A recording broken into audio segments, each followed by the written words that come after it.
So today I am going to speak on women in science, but I also appreciate that I'm speaking to youth who are either venturing into science or they wish to understand the application of science so that they can do so.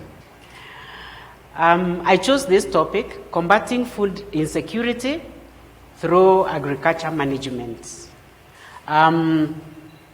Kenya, every year, we hear of food insecurity, every year.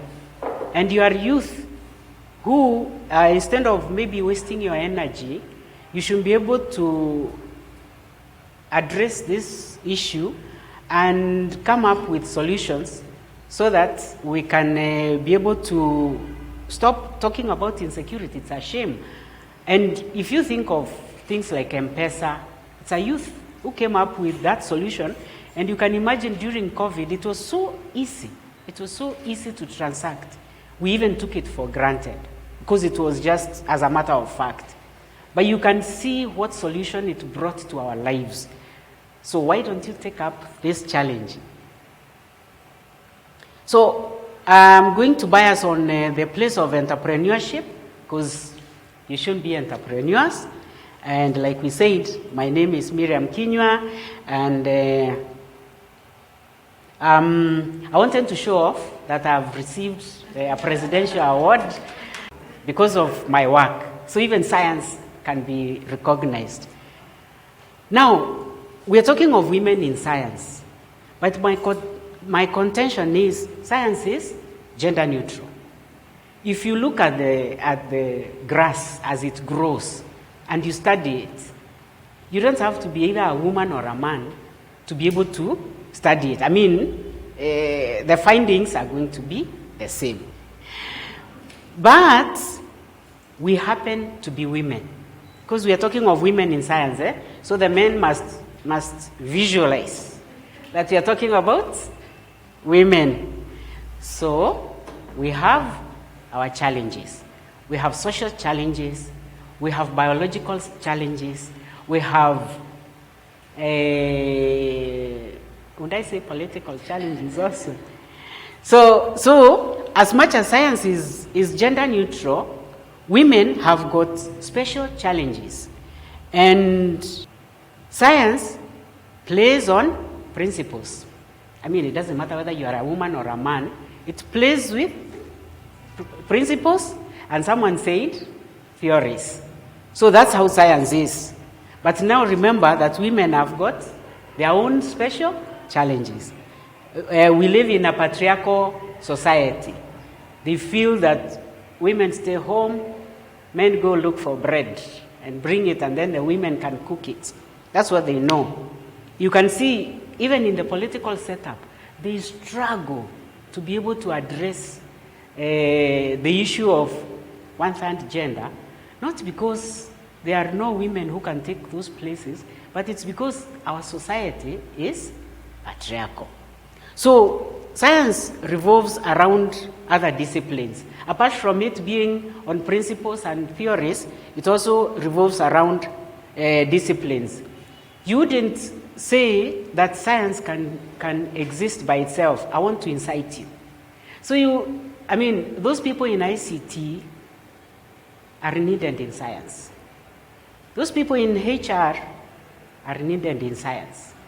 The engineers, science will not work if we don't have the instrumentation. So we need engineers. So in other words, science revolves around other disciplines. And therefore, science is not a standalone. You can't look at science in isolation. So as youth, you shouldn't think that for you to play in science, you must be a scientist. You can still play in science like today. You can see the projections and all that, and we are talking about science. So it is not a standalone, and therefore we need to appreciate the interplay between the other disciplines with science. Now, when we think about women in science, we want to talk about the place of women and girls in the competitive. It's competitive. I mean, it doesn't sit there and say, oh, because you are a woman and you are the simpler, more soft gender, therefore things will be fine. Struggle, competition, and it is adverse. You know, a woman will not easily go out and study in the night because they are fearing the men might be out there. Not the women, because why would they fear other women? And not only that, not only going out in the night, there are many other adverse conditions that women must deal with. And then, biased environments.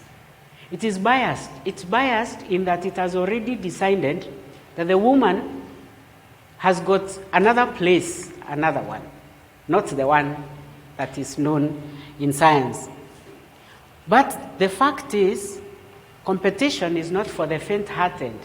So if you go and say, well, I am a woman, I'm soft, then the weather will sweep you, isn't it?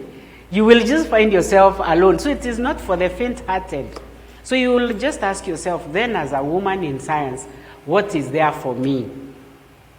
And what I would want to incite us to feel is that we must remember that there are principles of science. We must appreciate that. And we must also appreciate that there are challenges due to who you are. And in this case, it's not only women. I mean, you might be a man from a disadvantaged position. You might be a man who has not been exposed, for example. You might, so that's why I put it in general, that there are challenges due to who you are. So for women, we shouldn't feel so sorry for ourselves, because as much as we are disadvantaged, even the men are disadvantaged in other ways. If you really want to make it in science as a woman, you must have the determination. You must be able to penetrate that diverse and vast, competitive and biased environment. You just must. You have no way. So you must be determined to succeed. And my slogan that I would want to sell to you is that attitude shapes the ultimate destiny. Attitude. Just look at the things that have happened in your life and consider the attitude that you held, and you will be able to agree with me that attitude shapes the ultimate destiny. And now I want to talk a little. You see, I've talked in general terms, and I want to let you see how the little girl, Gasheri, because that's my baby name, how I was able to be the scientist that I am. If you get to Google Miriam Kinyua, you'll be able to see the kind of things that I've been able to achieve, thank God, by the grace of God. But it hasn't been easy. We had to weather the storm. As a little girl, I was in a village school, and you see, we were 3 girls. My first sibling was a girl. Then I was the second born, I was a girl. Then the third born comes, and she was a girl. Those times. So my grandmother was like, these are not children. I want children. Then you wonder, how come we are not children? You don't understand. You are a child, so you don't understand. So we are not children. So she tells my father, get rid of this woman and go and marry another one who will give you children. These are not children. So I'm like, but I think I'm a child. So that's the kind of setup that we started with. So we ran to school, small girls who are not children, but in school, you find you are understanding the concepts just like everybody else. So, and you pass exams, and you are like, hey, you have passed exams. So we went on as not children, but still you can see you are okay. Then when you reach class 6 and 7, you start also noticing yourself. that's when the different genders start manifesting themselves. Then you are like, Kweli, I'm different. And the boys even start telling you are a girl. Before it wasn't. You were boys and girls playing around, but it's only grandma who was like, you're not children. But now even the boys start making you understand that you're a girl, you are weaker, you have no place, and you're like, but we were playing just the other years, just the younger ones. So, and you start hearing statements that that's for girls and that's for boys. Girls are not supposed to be involved in this, and boys are not supposed to be involved in this. And then we also started seeing girls dropping out of school, 6 and 7. And then we'd be told it's because they had, that time it wasn't bad manners. It became bad manners of recent times. It's just because they got involved in what they shouldn't be involved in and you don't understand. And then mother starts warning you that be careful of the boys, and you wonder, why should I be careful of them, and you were playing with them just the other day? And then you start being told that education is not for girls. You're wasting time. Then in the village, people start saying, look at that girl who's keeping on going on in school, and you're like, what's happening? So you see now, the diversity begins. You start recognizing that, yes, you are a girl, and it isn't only grandma who doesn't want you. Even society feels that you do not belong. But you're passing exams, and you're doing well. And if you are lucky, you get someone who's good as a teacher and encourages you. So I had one. Our head teacher was really good. He told me I must go to Alliance. And of course, when you hear Alliance, it was, those schools that are not even talked about in the location. They are talked about in the county now. That time it was district. So they would take maybe 1 or 2 people from the district to go to the national school, to Alliance. And I'm like, I'm passing exams, so I can go to Alliance. But then you're being reminded, where are you going? Why are you going to school? Why are you leaving the village? Why don't you stay in the village? And for some of us who are lucky, you get chosen to who you should go with and go and start families. What are you wasting time? So in Alliance, I felt we were protected, at least because all of us were girls and all of us were competing amongst ourselves. But every time we got reminded that there's Alliance boys and the boys are going to beat us, so I'm like, are we competing against the boys or are we competing against other students? So anyways, we finish high school and we go to the university.